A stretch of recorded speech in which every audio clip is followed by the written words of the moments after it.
সত্যি কথা বলতে মনটা অনেক বিষণ্ণ ছিল। কিছুই ভালো লাগছিল না।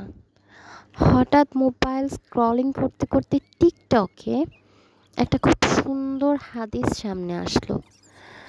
এত সুন্দর করে বলা হয়েছিল না, যে আল্লাহ বলছে আমাদেরকে, আমরা যখন আল্লাহর পথ থেকে সরে যাই, তখন আল্লাহ এইভাবে বলছে যে তোমরা কেন আমার কাছ থেকে সরে গেলে? দুনিয়ার মানুষ কি তোমাদের এতটা কাছে হয়ে গিয়েছে, আমার থেকেও বেশি? ওরা কি আমার থেকেও বেশি কিছু তোমাদেরকে দিতে পারবে? আমি না তোমার অনেক কাছের ছিলাম, তাহলে কেন এত দূরে চলে গেলাম? ট্রাস্ট মি, মানে যখন আমার সামনে আসলো না, আমি আমি নিজে নিজে এগুলো অ্যান্সার দিতেছিলাম মনে হয় যায়। আর আমি বলতেছিলাম না, আমি যাইনি, আমি আছি। আমি হয়তো একটু পথভ্রষ্ট হয়ে গিয়েছি, আমি আই উইল বি ব্যাক। মানে অজস্র কেঁদেছি, অজস্র কেঁদেছি। সো এরকম হয় আসলে মাঝে মাঝে, আমরা অনেক বেশি বিষণ্ণ হয়ে পড়ি। জানি না কেন যেন অনেক কিছুই ভালো লাগে না। তখন হয়তো একটু এর ধরেন রিল্যাক্সিং কিছু সাউন্ড, কিছু ওয়ার্ড সামনে আসলে না, সত্যি। আর আমার মনে হয় আসলে এটা টেকনিক্যালি কিছু একটাও, আমরা যখন যে জিনিসটা থিঙ্ক করি না, ওই জিনিসটা কেন যেন আমাদের সামনে আসে। আই থিঙ্ক এটা সবার সাথেই হয়। সো আসসালামু আলাইকুম everyone, this is Marjia Sultana and from Marjia creation. কেমন আছেন সবাই? আশা করি সবাই ভালো আছেন। আমিও আলহামদুলিল্লাহ ভালো আছি। কথা বলতে বলতে এই তো রান্না বান্না কমপ্লিট করে নিলাম। সকালে নাস্তার পরে হচ্ছে এই কই মাছ ভাজি, ডাল অ্যান্ড আদার্স কিছু রান্না করে নিলাম। খুবই সিম্পল খাওয়া দাওয়া আসলে। আর খাওয়া দাওয়া কমপ্লিটের পর, রান্না বান্না কমপ্লিটের পরে আমার একটা অভ্যাস আছে, আমি সব কিছু কাজটা শেষ করে একবারে গোসল টোসল করেই ঘরে চলে আসি। তাই হচ্ছে আমার হাতের কিছু টুকিটাকি কাজকর্ম থাকে, আমি এগুলো আসলে পছন্দ করি। কিছু সেলাই, কিছু পেন্টিং, কিছু রং করা, কিছু আদার্স হস্তশিল্প টাইপের কাজগুলো করতে আমি অনেক বেশি পছন্দ করি। এই জন্য এটা একটা আসলে আমার একটা ওড়না ছিল, ওইটাকেই পেন্ট করছিলাম, হাতের কাজ করেছি। ইনশাল্লাহ পরে কোনো একদিন ফাইনাল লুকটা যদি পারি শেয়ার করব। আর এইটা বিকেলের দিকে একটা কেক বানাচ্ছিলাম।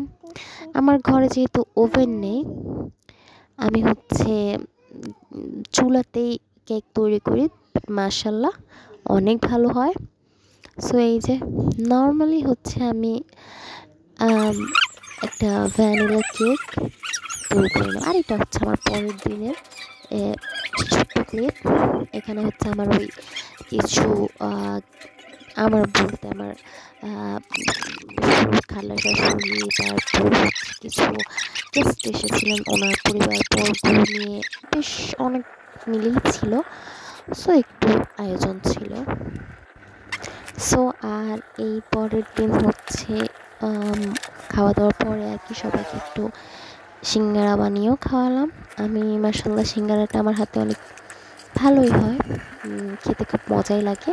আর আমি নিজের হাতে একটু সসও বানিয়ে নিই, ওইটাও মাশাল্লাহ খারাপ লাগে না।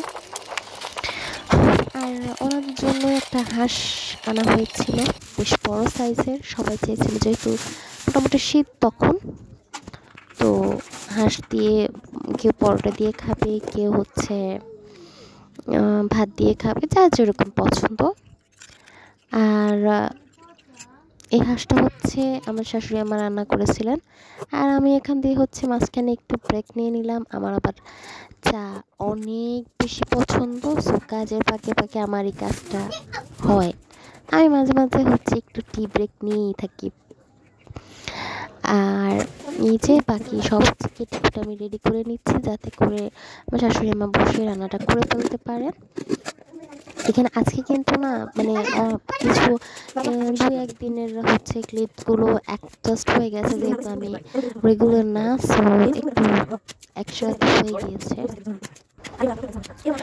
আর এখানে হচ্ছে আমার একটা এখন অবশ্য কিছু একটু একটু পারি। আমি হচ্ছে নারকেল ছিলতে পারতাম না তখন, এখন তেমন একটা পারি না, তবে খুব এখন চেষ্টা করলে অনেকক্ষণ হয়ে যায়। তো আমার হাজব্যান্ডকে বললাম যে আপনি একটু কষ্ট করে আমাকে, এই কাজটা আসলে উনিই করে। সো চা খেতে খেতে আজকের মতো বিদায় নিচ্ছি। সবাই আমার জন্য দোয়া করবেন, আমার পরিবারের জন্য দোয়া করবেন। আসসালামু আলাইকুম, আল্লাহ হাফেজ।